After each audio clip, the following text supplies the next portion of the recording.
하나님 만나는 생생한 만남의 예배가 되길 원합니다. 하나님 찬양했다, 기도했다, 말씀 들었다가 아니라 주의 음성 듣길 원합니다.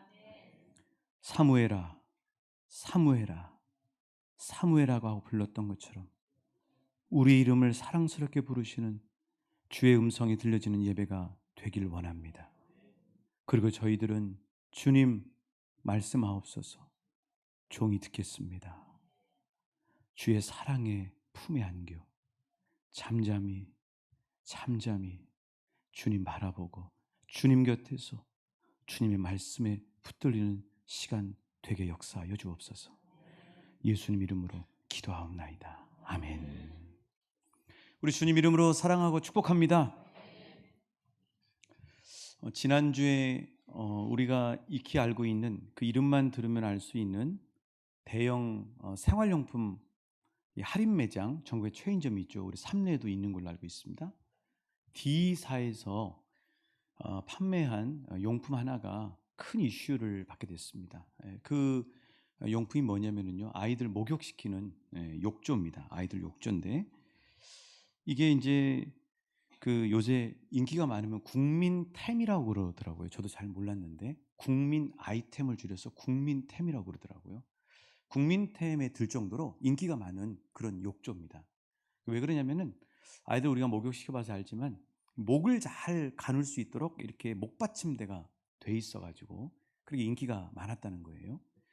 그런데 이제 이게 그 검사를 해보니까 그 물이 빠져나가는 그 배출구에서 간과 신장에 아주 그 좋지 않은 그런 성분이 무려 612배가 검출이 돼가지고 우리나라에 있는 엄마들이 난리가 난 겁니다. 환불 요청을 하는 거는 물론이고 법정 소송까지 이제 이렇게 걸겠다 이제 하면서 그 기사의 제목이 뭐냐면요, 국민 욕조의 배신 이렇게 돼 있더라고요.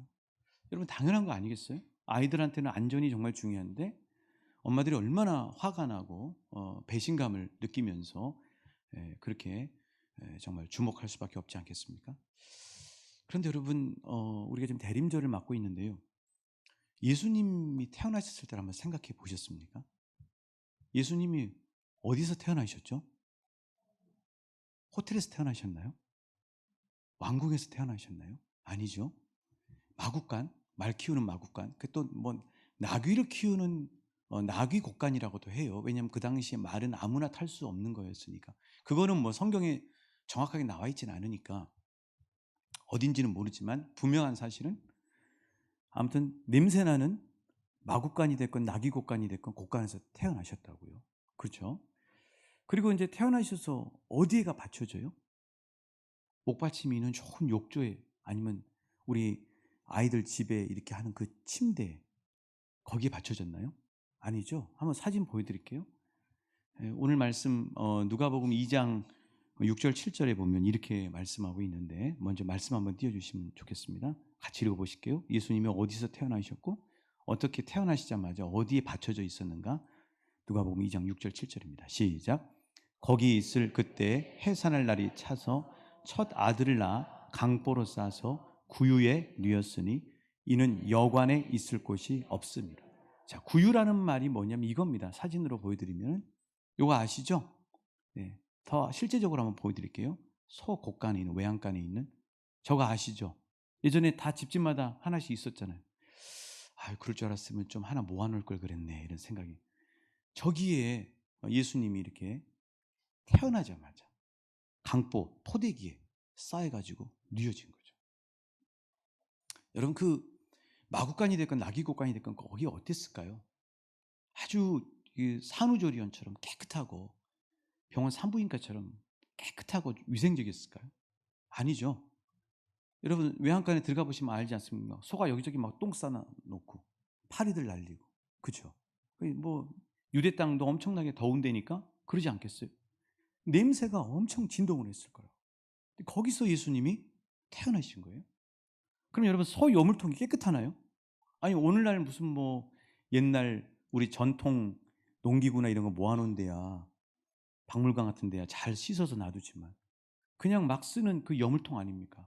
그거 어떻겠어요, 거기에. 그 뭐 말이 아니면 나귀가 먹다 남은 그 여물 찌꺼기들이 여기저기 덕지덕지 붙어가지고 아주 비위생적이었을 거라고. 예수님이 거기서 태어나셨다니까요. 국민 욕조 가지고는 얼마나 엄마들이 화가 나요. 정말 화나는 일 아닙니까? 근데 예수님이 그 욕조보다도 더 지저분한 그런 소여물통, 그 여물통에서 이렇게 누워 계셨다고 하는 사실이죠. 자, 그래서 정말 제목을 붙여본다면 국민 욕조의 배신이 아니라 말구유의 배신이라고 해야 될까? 아니면 하나님의 배신이라고도 할 수 있지 않을까요? 여러분, 예수님의 신분이 어떤 분이시죠? 예수님이 종이었습니까? 예수님이 우리가 죽어서 하나님 나라에 가면 예수님 어디 계실 것 같아요? 문에 문지기로 계실 것 같습니까? 아니죠. 요한계시록에 보면 자세하게 나오죠. 어린 양 예수 그리스도께 천군 천사들이 다 경배하고 그리고 날마다 찬양하고 높여드리죠. 예수님이 만왕의 왕이시오. 만주의 주시거든요. 다른 말로 얘기하면 이 지구의 주인일 뿐만 아니라 우리가 지금 관측도 못하는 저 온 우주를 다 통솔해서 그 모든 것의 왕이 예수님이시라고. 근데 그런 예수님이 이 땅에 우리를 구원하시기 오셨는데, 복음을 전하고 구원하시기 오셨는데 어디로 오셨다고요? 아니 왜 로마 제국에 그 왕궁으로 안 오시냐고요. 그 엄청나게 잘 지어놓은 웅장하고 화려한 그 헤롯 궁전에 왜 안 오시냐고요. 로마 황제의 아들로 오신다든지 아니면 헤롯 왕의 아들로 오면 어떻겠어요? 제가 생각할 때는 훨씬 복음이 더 잘 전해질 것 같아요. 왜요? 왕자였다가 잘 자라서 좋은 교육받고 왕이 딱 되면 그 다음엔 통치하고 다스리면서 하나님 나라를 선포하고 하나님 나라를 다스리면 되잖아요. 그러면 쉽게 다 구원받고 또 하나님 나라 백성 되는 거 아니겠습니까? 근데 왜 예수님은 그렇게 정말 말로 할 수 없는 냄새나고 그리고 지저분하기 짝이 없는 그 방도 없어가지고 왜 그럴 수밖에 없잖아요.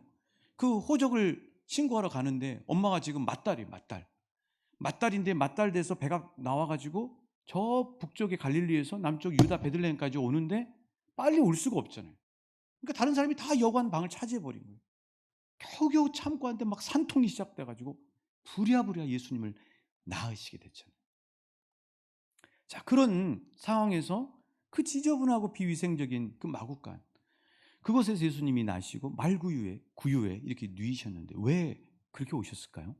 만왕의 왕이, 만주의 주가, 온 세상의 주님이, 대통령보다 게임도 안 될 만한 어마어마한 왕이신 주님이, 아니 4년 7년이 아니라 영원토록 왕이신 예수님이 왜 그렇게 오셨을까요?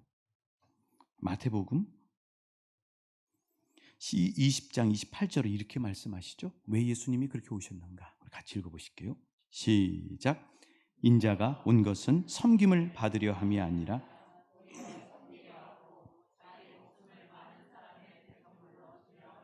그렇죠. 오늘 우리 집사님이 영통하셨어요. 우리 최 집사님이 영통하시고 오늘 말씀 혹시 제 원고를 보셨습니까? 네, 외면하시고 계시네요. 오직 주님 앞에만 집중하시고 계세요. 자, 예수님이 왕이신데 섬김을 받으셔야 되잖아요. 왕이니까. 그런데 오히려 방금 읽으셨던 마태복음 20장 28절의 말씀은 섬김을 받으려 함이 아니라 도리어 누구를 섬기는 거예요? 저 여러분을 섬기러 오신 거죠? 세상의 왕이 우리를 섬겨주신다. 섬기러 오시는데 그렇게 끝나면 거기서 그냥 막 감동하고 말 텐데 그게 아니라 자기 목숨을 많은 사람의 생명을 대신해서 죗값을 대신해서 대속물로 주려 함이니라. 어마어마하지 않습니까? 예수님은 이 땅에 오신 목적이 뭐냐면은 군림하고 다스리고 통치하시려고 오신 게 아니라 우리를 죄로부터 구원하시고 우리를 살리시기 위해서 생명까지 다 드려서 섬기기 위해 오셨다고 하는 사실이에요. 그래서 그분은 섬김의 왕이고 겸손의 왕이신 거죠. 이게 완전히 달라요. 제가 어떤 종교의 책을 좀 읽고 있거든요. 그 책에 그 고타마 시타트라는, 여러분 아시죠? 누군지?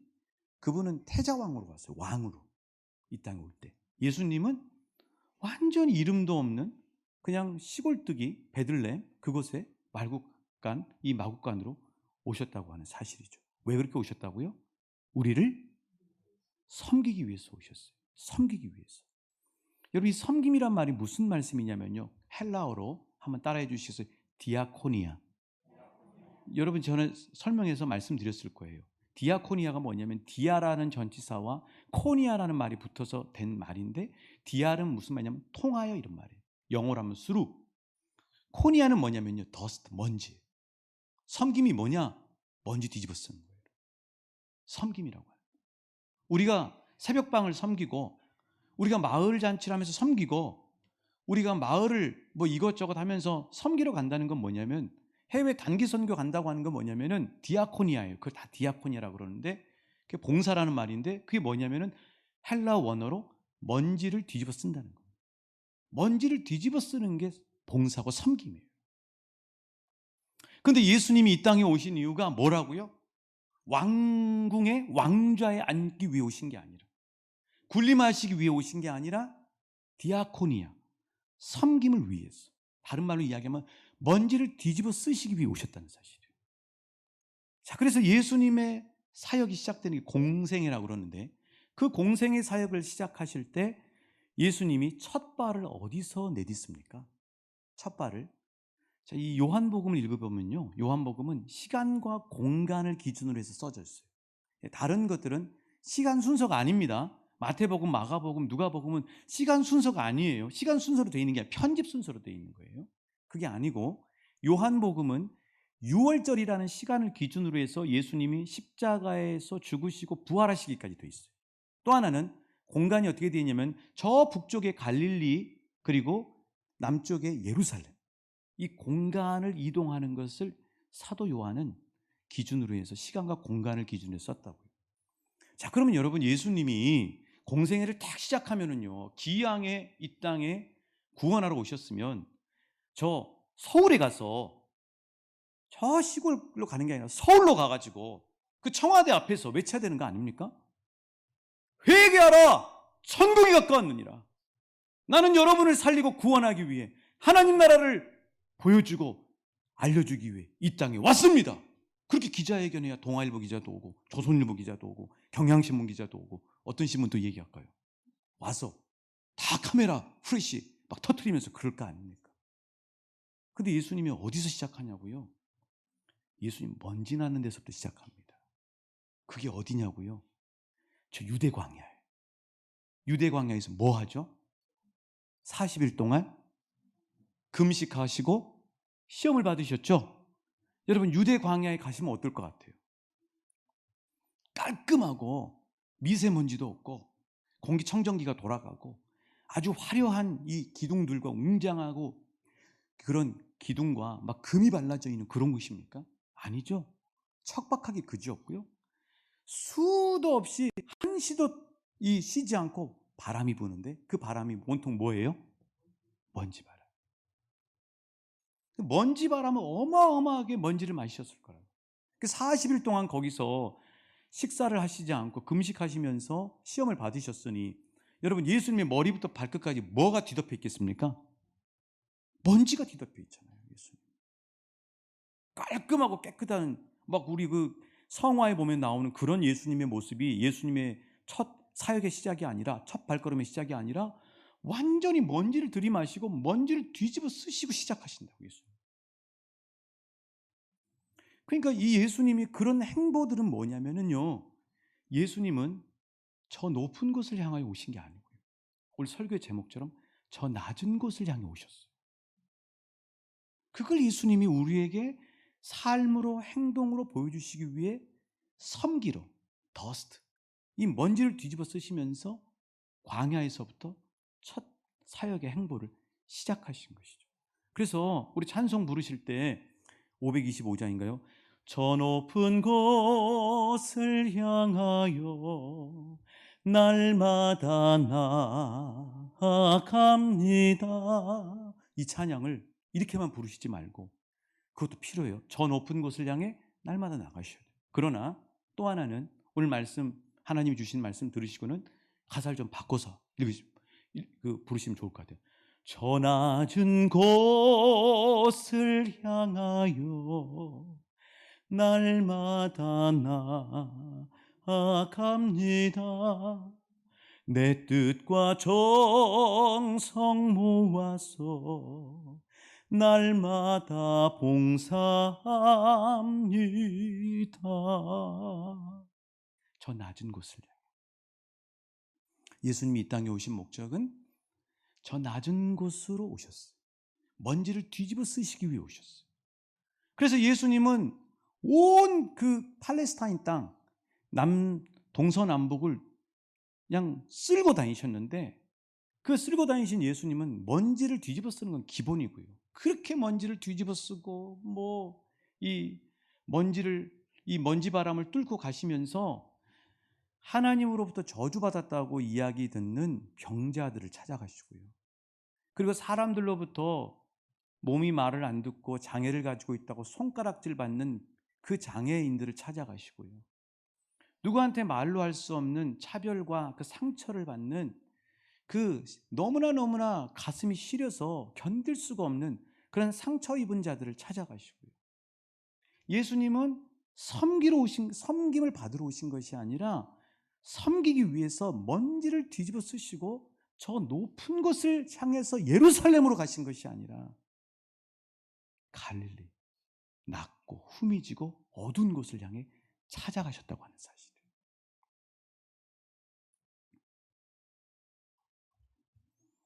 마치 이런 거하고 똑같아요.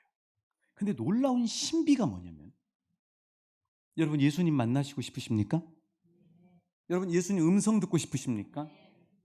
그러면 여러분 햇볕이 빛들고 높은 곳에 있을 때 예수님 만나기 어려워요.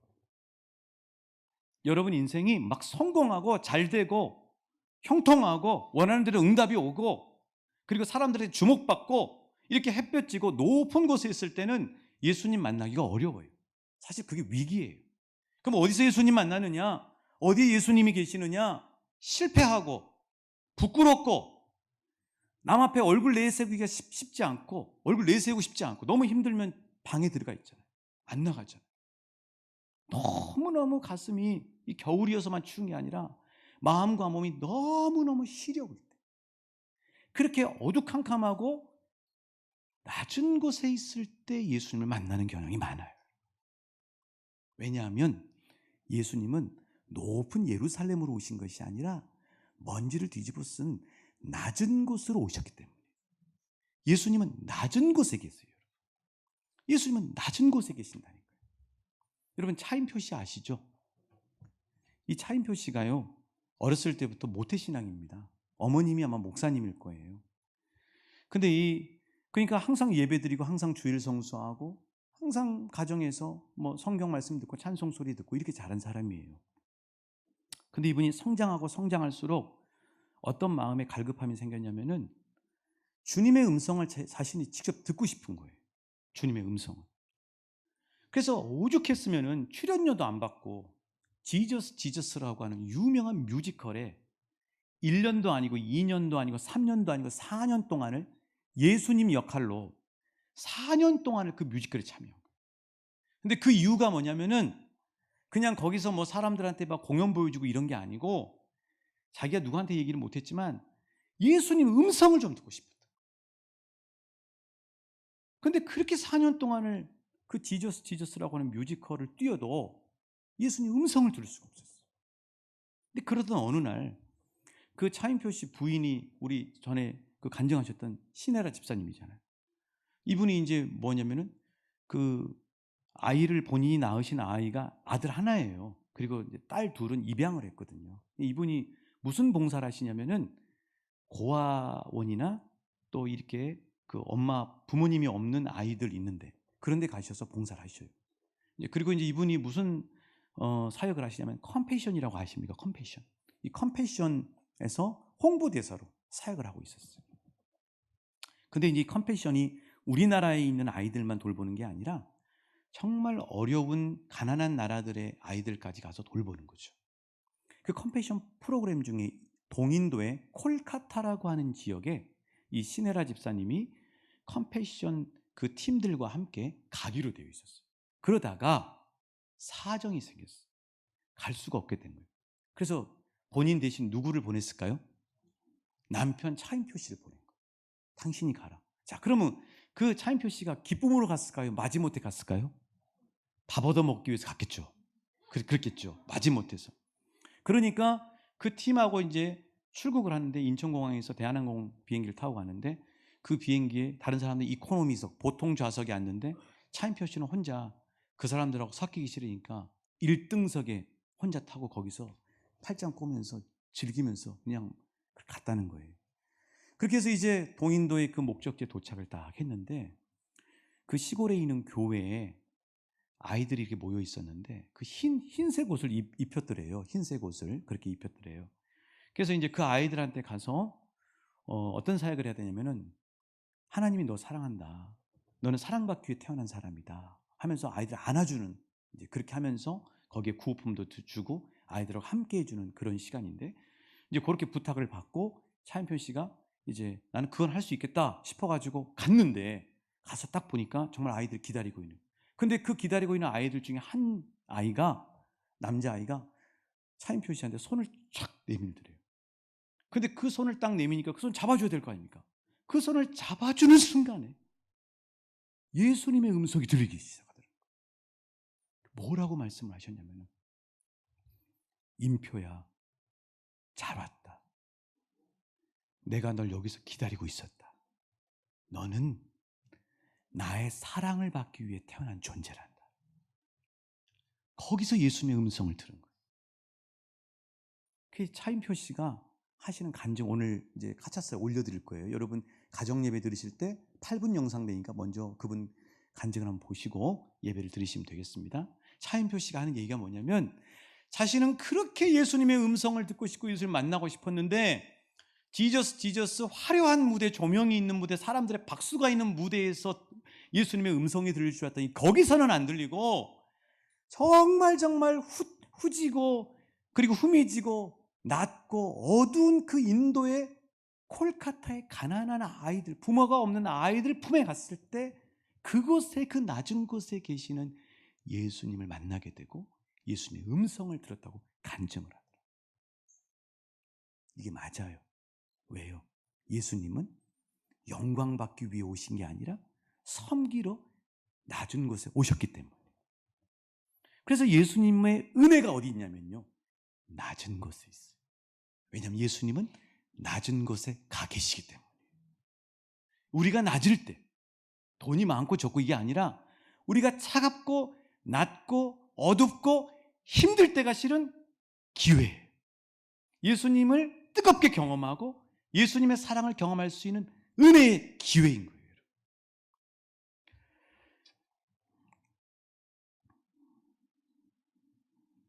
그래서 사도 바울이 이런 고백을 한 거 아닙니까, 여러분? 사도 바울이 이런 고백을 했어요. 자신의 간증인데요. 고린도 후서 12장 9절 말씀이에요. 고린도 후서 12장 9절 말씀. 자, 같이 읽어보실게요. 바울이 어떤 은혜를 간증하고 있는가. 자, 같이 읽어보실게요. 시작. 나에게 이르시기를 내 은혜가 내게 족하도다. 이는 내 능력이 약한 데서 온전하여 짐이라 하신지라. 도리어 크게 기뻐함으로 나의 여러 약한 것들에 대하여 자랑하리니 이는 그리스도의 능력이 내게 머물게 하려 합니다. 자, 그대로 말씀 놔두시고요. 제가 한번 이거를 제 스타일로 한번 넣어볼게요. 맨 마지막 문장. 이는 그리스도의 능력이 내가 약할 때, 내가 약한 곳에 있을 때 내게 머물게 하려 함이라. 이렇게 해도 전혀 무방합니다. 바울이 예수님의 능력을 어디서 경험했다고요? 잘되고 강하고 똑똑하고 박수받고 잘 나갔을 때? 아니요. 자신이 가장 약할 때, 자신이 가장 힘겨울 때, 자신이 가장 차가울 때, 그때 그 약한 곳에 하나님의 능력이 임했고 예수님을 그곳에서 만나게 됐다고 고백하고 있잖아요. 우리 가운데도 그런 고백이 대부분일 거예요. 우리가 막 잘 되고 우리 집이 잘 되고 우리 가정이 잘 되고 그럴 때 예수님 만난 사람 별로 없을 거예요. 힘들고 병의 엄습이 오고 자녀의 문제가 있고 또 관계의 문제가 있고 가정의 문제가 있고 사업이 안타깝게 안 되고 추락하였을 때, 그 낮은 곳에 있을 때 찾아오시는 예수님을 만나서 이 자리에서 구원받고 하나님을 찬양하는 예배자로 세워졌을 거예요. 분명한 사실은 뭐냐면요, 예수님은 낮은 곳으로 임하셨어요. 그리고 낮은 곳에 예수님이 가 계시는 거예요. 그래서 교회가 뭐냐? 오늘 저와 여러분이 모여 있는 이 공동체가 교회인데, 이 교회가 뭐냐? 교회는요, 낮은 곳에 있을 때 낮은 곳에 찾아오시는 예수님을 만난 사람들이 낮은 곳에 임하시는 예수님과 동행하면서 저 낮은 곳을 향해 나가는 사람들의 모임, 공동체가 교회. 다시 말씀드릴게요. 중요하니까. 교회가 뭐냐? 교회는 예수 그리스도를 주로 고백한 사람들의 모임인데, 뭐냐면 낮은 곳에 있을 때 낮은 곳으로 찾아오신 예수님을 만난 사람들이 낮은 곳에 가 계시고 임하시는 예수님과 함께 저 낮은 곳을 향해 나아가는 공동체가 교회 공동체. 왜냐하면 교회 주인은 예수님이시잖아요. 그리고 저와 여러분이 모여서 에베소서 말씀처럼 예수 그리스도의 몸을 이뤘잖아요. 그래서 교회는 저 높은 곳을 향해 가기보다 저 낮은 곳을 향해 가는 것이 교회 공동체라고 하는 사실이에요.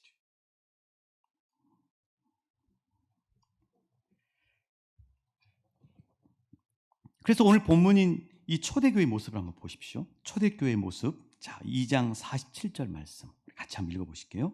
시작. 하나님을 찬미하며 온 백성에게 칭송을 받으니 주께서 구원받는 사람을 날마다 더하게 하시니. 그렇죠. 하나님을 찬미하며, 하나님과의 수직적인 관계죠. 찬미라고 하는 건 예배도 포함되어 있고 삶으로 올려드린 것도 되죠. 그리고 또 온 백성에게 칭송을 받으니, 이건 뭐냐면 수평적인 관계죠. 수평적인 관계. 자, 그런데 어떻게 온 백성들에게 칭송을 받았는가? 칭송을 받는 이유가 있었겠죠. 그것을 새번역 성경은 이렇게 번역을 하고 있어요. 새번역 성경. 자, 새번역 성경 한번 올려주시기 바랍니다. 같이 읽어보실게요. 시작. 하나님을 찬양하였다. 그래서 그들은 모든 사람에게서 호감을 샀다. 주께서는 구원받는 사람을 날마다 더하여 주셨다. 그렇죠. 그러니까 하나님과의 수직적인 관계가 온전히 은혜가 되고, 그리고 교회 교인들뿐만 아니라 마을과 지역 사람들과 함께, 주변 사람들과 함께 그 사람들에게 호감을 산 거예요. 그런데 호감을 산다는 말이 헬라어 원어 성경에 보면 카리스라고 되어 있는데, 이게 뭐냐면요, 이런 뜻이에요. 호의를 베풀다는 거예요. 초대교회는 뭐냐?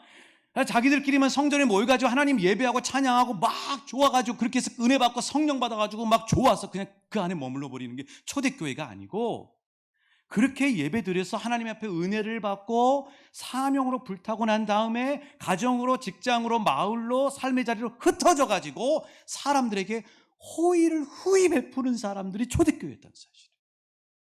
그래서 호감을 산 거예요.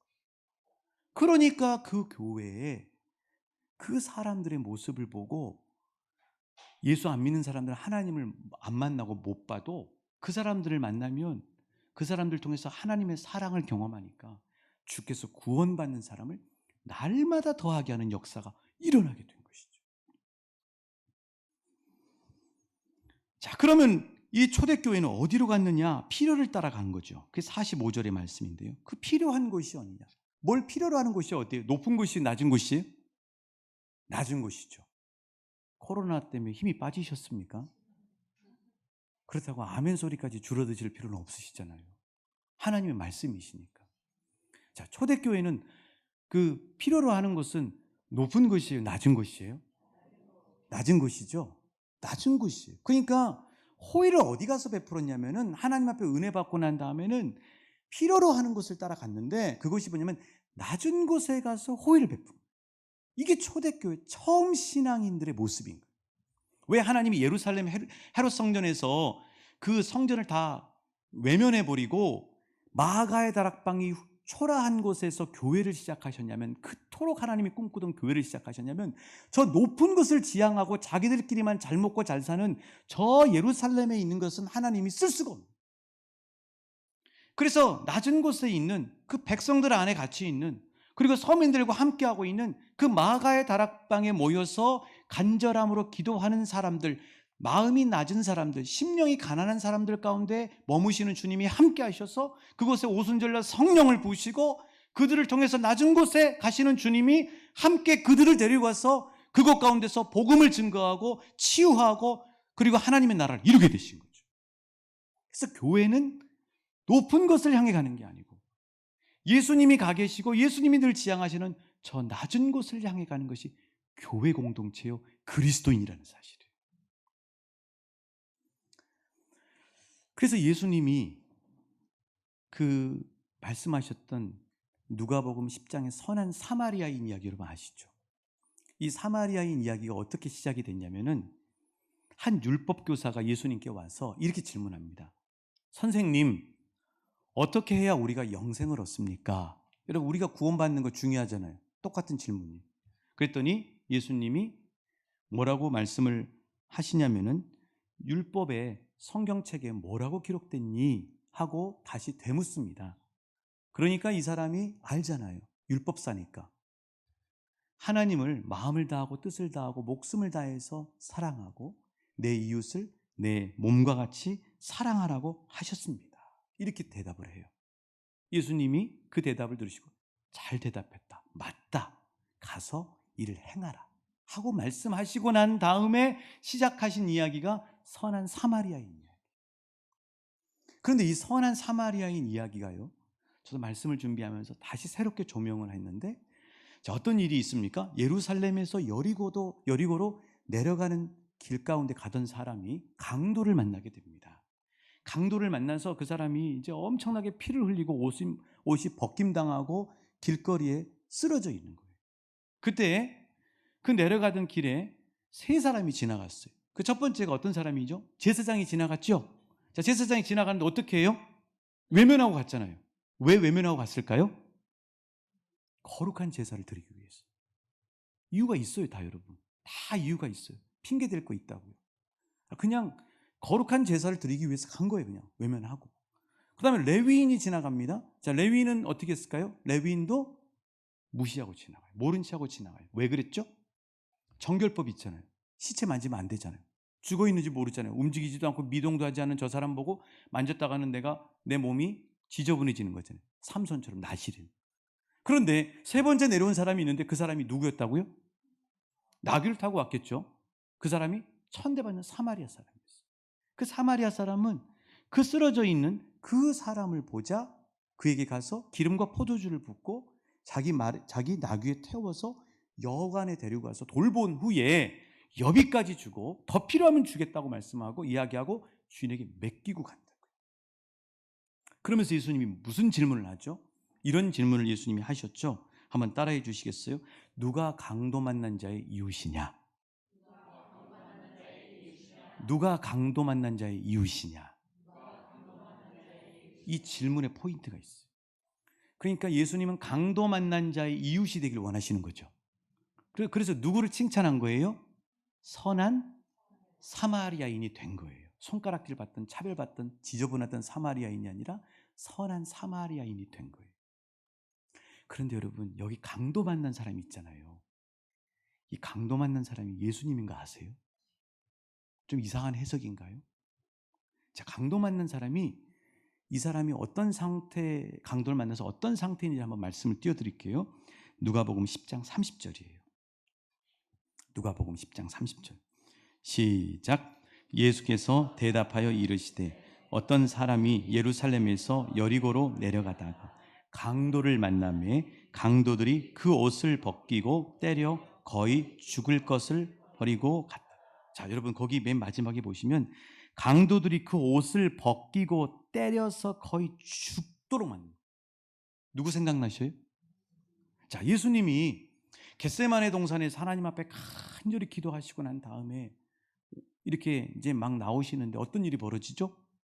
대제사장과 그 쫄개들이 와가지고 예수님을 강도들이 돼가지고 예수님을 체포해 버렸잖아요. 그렇죠? 체포해서 끌고 가 버렸잖아요. 그러니까 실은 예수님이 누가 강도 만난 자의 이웃이냐 하는 이 말씀 속에는 마태복음 25장 40절에 있는 말씀, 지극히 작은 자에게 한 것이 곧 예수인 나에게 한 것이라는 말씀이 들어가요. 실은 강도 만난 자가 누구냐면 강도 만난 사람 따로 있고 이야기해주는 예수님 따로 있는 것이 아니라 그 안에는 앞으로 구속사의 사역, 고난받고 채찍맞고 십자가에서 이 못에 박히고 돌아가실 예수님 자신을 그 강도 만난 자에다가 집어넣어서 말씀하신 거예요. 누가 강도 만난 자의 이웃이냐 이 말은 누가 내 곁에서 나와 함께 나를 섬길 자가 누구냐 이 말씀일 수 있어요. 더 이해를 돕기 위해서 우리가 한 달에 2번 새벽방 사역을 가잖아요. 그 새벽방 사역을 갔는데 이번 11일 날 금요일 날도 갔습니다. 겨울이니까 많이 안 나오시고 좀 늦게 나오신다는 거예요. 사무실에 딱 들어갔는데 이 태국 분들하고 베트남 분이 계시더라고요. 근데 한 남자분이 자판기에서 이게 커피를 내리시더라고요. 근데 당신이 드실 줄 알았더니 그걸 딱 나오니까 저한테 손을 쫙 내미시는 거예요. 근데 제가 그 순간에 저 먹었어요. 목회단상에 제가 썼거든요. 저 먹었어요. 이렇게 하고 있는 거예요. 제가 손살에 치면서 하얀 거짓말을 하고 있다. 근데 그렇게 하고 새벽방 사역하니까 이제 잊어버릴 줄 알았어요. 하루 종일 주님이 그거를 안 받은 걸 가지고 주님이 계속 제 마음 가운데 부담을 주시더라고요. 그러면서 저녁에 이제 회개 기도를 해야 되잖아요. 그날 그걸 안 받은 게 영 찝찝한 걸 넘어서 하루 종일 마음에 부담이 되는 거예요. 회개 기도를 하는데 주님이 기도하는 그 동안에 저에게 하시는 말씀이 이렇게 말씀하시죠. 그 커피 있지, 내가 너한테 준 거였는데. 깜짝 놀랐어요. 그러니까 여러분, 예수님은 따로 신적인 존재로 시간과 공간을 초월해서도 계시지만 지극히 작은 자의 가운데 함께 하시고 계시는 거예요. 그분이 예수님 안 믿어도 그들 가운데 선한 사마리아인 그 강도 만난 자 그 안에 들어가신 예수님이 실은 그 저한테 커피를 내미시는 그 외국인 남성분 안에 예수님이 계셨던 거예요. 자, 여러분 제가 그때 예수님이 저한테 주신 커피라고 해서 먹었을까요? 안 먹었을까요? 너무 감사해서 먹죠. 그렇죠? 근데 예수님이 주신 커피였어요. 그걸 말씀해 주시더라고요. 그 낮은 곳에 계신 분들을 찾아갈 때 차인표 씨처럼 그리고 오늘 주님 말씀하신 것처럼 우리는 예수님을 만날 수 있어요. 예수님의 음성을 들을 수 있다고. 우리 대림절을 맞이하고 있어요. 예수님이 먼지를 뒤집어 쓰시고 낮은 곳에 오셨잖아요. 그러면 우리가 이 성탄절을 보내는 게 뭐 우리끼리 여기서 뭐 오래 할 수도 없어요. 우리끼리 올해 성탄 전야의 밤 행사할 수도 없어요. 그럼 우리가 진정으로 성탄절을 이 세상과 다르게 산타크로스가 주인공이 아닌 이 세상과 다르게 정말 그 성탄의 의미대로 성탄절을 보내야 우리에게도 기쁨이 있고 하나님께도 영광이 되지 않겠습니까? 그다음에 어떻게 보내야 될까요? 오늘 가정예배 순서지다 그렇게 넣어놨어요. 그래서 오늘 가정예배 순서지에 하고 카드를 좀 준비를 해놨습니다. 그래서 이렇게 카드하고 좀 큰 것도 있어요. 이 카드를 많이 가져가시면 2장까지만 가져가셔야 돼요. 왜냐하면 수량이 부족해서. 1장 가져가셔도 되고 잘 만드시는 분은 만드셔도 돼요. 그래서 오늘 하나님 앞에 그 순서지 보시고 예배하실 때 내가 이 성탄절에 이번 성탄절 앞두고 성탄절 전에 어떤 낮은 곳으로 가길 하나님은 원하시는지 예수님 먼저 가 계신 곳은 어딘지 가족들과 함께 나누시고 물으시고 카드를 쓰시고 난 다음에 선물을 하나 준비를 했어요. 주님이 떠오르게 하는 분이 있을 거 아닙니까? 그 선물을 준비해서 성탄절 전까지 그분에게 마스크 잘 쓰시고 가셔서 사랑을 전하시면 돼요. 그리고 이번 25일 성탄절의 봉헌은 헌금 봉투 안에는 뭐가 또 들어가야 되냐면은 실천했던 것들을 메모로 올리시기 바랍니다. 주님, 내가 이렇게 섬기게 해주셔서 감사합니다. 내가 이분을 김아무개 씨를 이곳을 섬기게 해주셔서 감사합니다 하고 성탄 봉헌에 봉투에 같이 넣으셔서 올리실 수 있게 축복합니다. 사랑하는 여러분, 말씀은요 듣고 끝나라고 주신 게 아닙니다. 말씀은 이를 행하라고 주신 것입니다. 우리 왕춘교회가 늘 주님이 계시는 낮은 곳을 늘 살피면서 그곳을 향해서 주님의 마음을 전하고 하나님의 사랑을 전하는 공동체가 될 때 하나님이 영광 받으시고 복음의 역사가 나타나게 될 줄 믿습니다. 우리 함께 찬양하시고요, 우리 기도하시겠습니다.